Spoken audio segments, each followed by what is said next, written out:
I have realized during my academic years how crucial it is to study in a suitable environment, and sometimes your own home may not be the best option. Why? Sometimes you live with your family, sometimes your neighbors are too noisy, or sometimes you just need a change of scenery. I'm from Curicó, and when I got to the university, I noticed that many of my classmates were from abroad, and therefore were unfamiliar with my hometown. Even my local friends sometimes don't know where to go either. That's why I decided to explore some new study spots and show my experience. This is primarily for the ones who are now renting a room or apartment here, or just don't know the city and want to try somewhere new.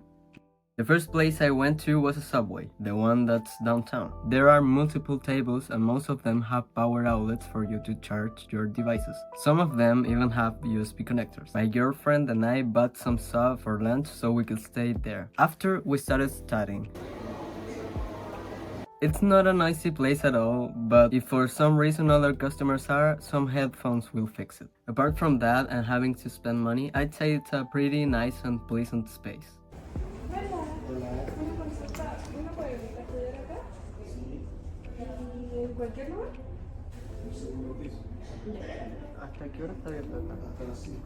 We visited the municipal library of Curicó.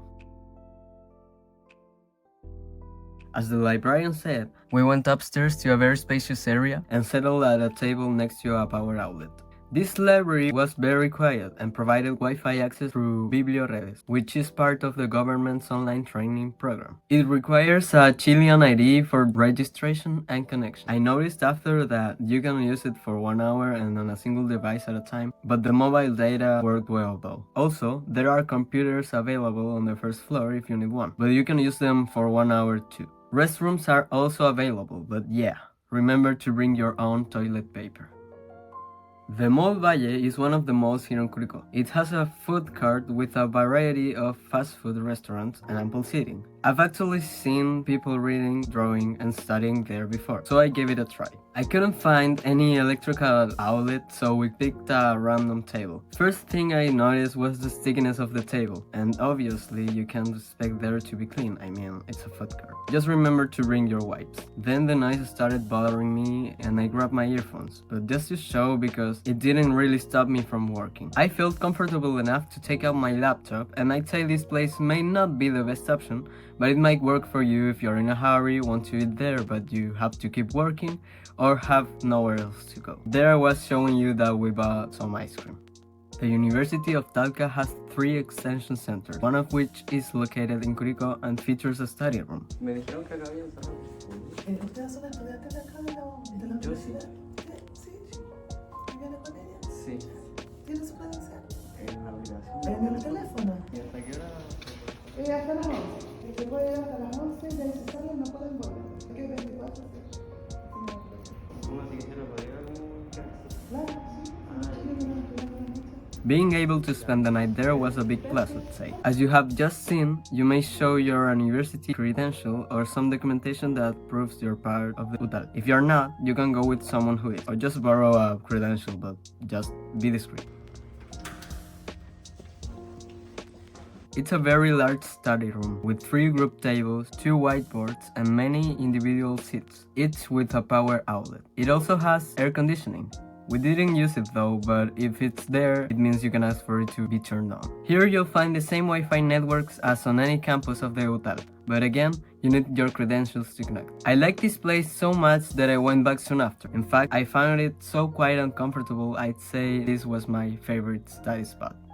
The Carlos Condell Hill is one of the most iconic places in Curicó. People rarely go studying there, but I felt like trying. So I asked my brother and his girlfriend to go with me. Honestly, as we were going up, I started to regret my decision because I felt so tired, but despite that, I had a great time. I've been told after I should have taken the road instead of the stairs, because that way tires you a lot and takes you longer.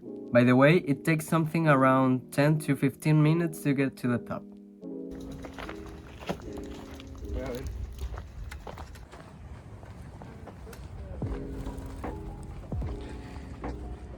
At the top of the hill, we found a place with multiple picnic tables and settled on one.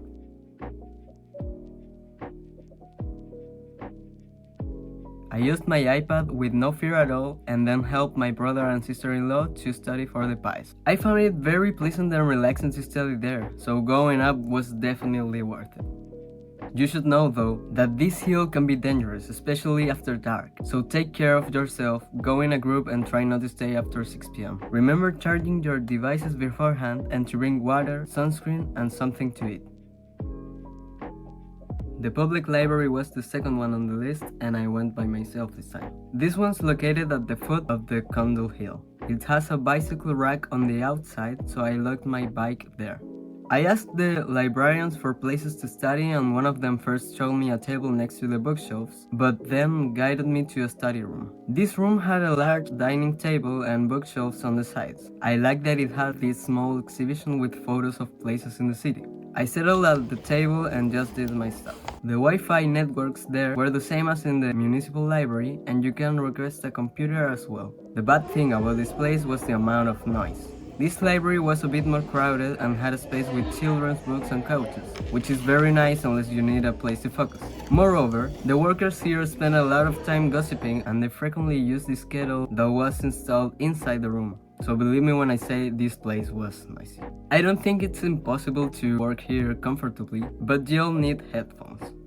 You have probably heard about Burger King, so I won't go too deep into it. I went with my girlfriend this time and we had lunch there. Remember, as it is a restaurant, you'll need to buy something to stay. Not every table has an electrical outlet. My table had one, but you couldn't really use it. And there's no Wi-Fi network available. But I have to say it was nice to be there. That day specifically, it wasn't too crowded despite being a Friday. As the peak hour approached, more people began to arrive. But the noise never got annoying for me at least. I love eating there and it was comfortable enough to work. The Santander Bank was one of the first to set up a co-working space that is also a bank and a cafe, and did it for the first time in Chile. It was created so that everyone, even if they are not a client, can work on their projects and meet other professionals. It was created for business, but students are welcome too. And the best part of it is that they offer free open Wi-Fi and you don't need to buy anything to stay. You can settle wherever you want and study as you look how the others work on their projects, which can help your focus. To get free Wi-Fi, just enter your ID, or any Chilean ID, and an email. If you're a client of the Santander Bank, you can also reserve a meeting room. I honestly loved the idea of being able to use this working space and having a cafe next to it. I have to say, it might be a little expensive, but if you own any Santander account, you'll have a 30% discount paying with their cards. So that was my experience visiting and trying to study on these places. Disclaimer, I just visited places where you could actually work even if they weren't that comfortable. It was just to show you how it is like to study on them. But that doesn't mean they are all good for that. I hope you liked it and I won't do anything like that again.